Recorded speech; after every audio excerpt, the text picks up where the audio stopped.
Let's dive in more on this late night shocker with our first guest. We begin with comedian, author, and political commentator John Fugelsang, known for his sharp take on politics, culture, media. So, John, we've talked a lot here. Let's get your first take when you heard this. Well, good morning. It's a pleasure to be with you. I think we've now reached the canceling comedians by government decree for a bribe stage of the second term. The FCC has no power to do this, as you pointed out. They don't regulate airwaves anymore. They seem to be regulating Donald Trump's feelings. Mr. Kimmel did not call for violence. He did not tell people to inject a disinfectant. He didn't lie about an election. And he didn't suggest that we should euthanize homeless veterans like our pal Brian Kilmeade did just last week on Fox and Friends. And we need to thank our friend, Mr. Kilmeade, for showing us exactly what's going on here. Attacking comedians shows how brittle and unmanly and frightened this White House is. We know what is coming between the tariffs and prices raising, according to the Fed, in every sector, as well as the Epstein files, which are not going away. So we're already seeing the redistricting in Texas. It is a frightened White House, and cracking down on comedians is not going to help them with any of the groups they need to get in the long term. And I think ABC made him a great mistake. I think the smart play would have been suspend him for a day, if you will, but then negotiate with Nexstar to get him back on the air after all this clears over. At the end of the day, there was no jokes made about Mr. Kirk's murder. There was a joke made that hurt Mr. Trump's ego, and that's why this is happening. John, refresh our memory, because President Trump is not the first president to be the butt of jokes. I mean, right? Letterman talked No, about sir. Bush, right? I mean, a late night, this has been part of the culture of late night. Am I right on that? Yes, well, and I'm hearing some of the other guests in my earphone as they talk to your tech staff, so please forgive me. What we've seen here throughout history is presidents who can take a joke. Nixon didn't like Laugh-In, but he diffused it by going on Laugh-In and showing America he could laugh at himself. Donald Trump has had so many great chances to silence his liberal critics by acting like he's in on the joke, but he's not capable of doing it. And this sort of petulance doesn't really help him with the people that he's going to need in a few weeks. The FCC has, again, no jurisdiction over jokes, but apparently they do over fragile, bruised egos. So what they've done here is they can't regulate corporate monopolies, but they can intimidate them. And we're seeing self-censorship via coercion here.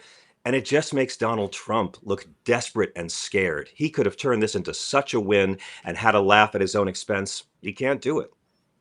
Have you ever in your life heard Donald Trump make a joke at his own expense?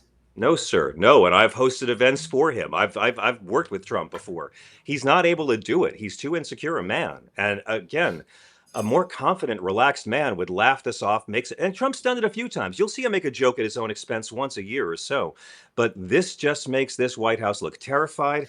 And Brendan Carr he's so servile, he makes Rudy Giuliani look like a free independent thinker. I don't see long term how this makes this White House look good in the eyes of anybody they're trying to impress.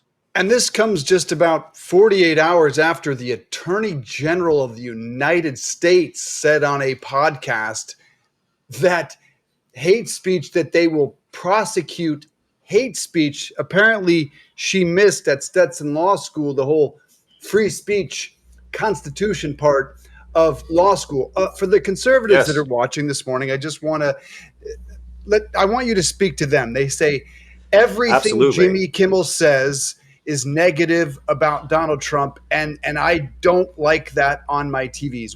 What do you say to them? I completely understand. That's what free speech is. Free speech is us having to accept things that we don't agree with, that we can't stand. And we do it all the time. Again, Mr. Kilmeade said last week on his show that homeless Americans should be injected and executed. He's talking about thousands and thousands of veterans. He was not sanctioned. He was not fined. It was deeply, deeply offensive. And I think our conservative brothers and sisters appreciate the Bill of Rights. They appreciate the First Amendment still. And I think our conservative brothers and sisters will recognize that this is, if not an outright violation, again, this is how they're getting around it. They're using this as a bribe. This is what they did with CBS and the editing the video for a merger. This is what happened with Paramount. They're not censoring. The government is not censoring comedians. That is not happening. They are intimidating other sources to get them to do it. Nexstar dropped 38 channels, and so Disney's tap dancing trying to figure out what to do. And again, Kimmel's going to be fine. Colbert's going to be fine. But these guys employ a lot of people. They have huge staffs. I don't Hundreds. really understand they're taking delight in the loss of American jobs. And just to be clear, for those that did not see what he's talking about, this was a Fox and Friends episode just before Charlie Kirk was assassinated, which Brian Kilmeade, a man I worked with and know very, very well, actually suggested euthanizing, killing mentally ill homeless.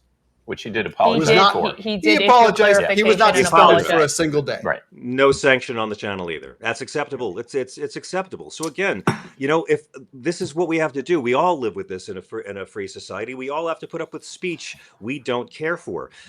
I think this could have been a real win for this White House. They made themselves look terrified. John Fugelsang, thanks for weighing in here on Connecting America.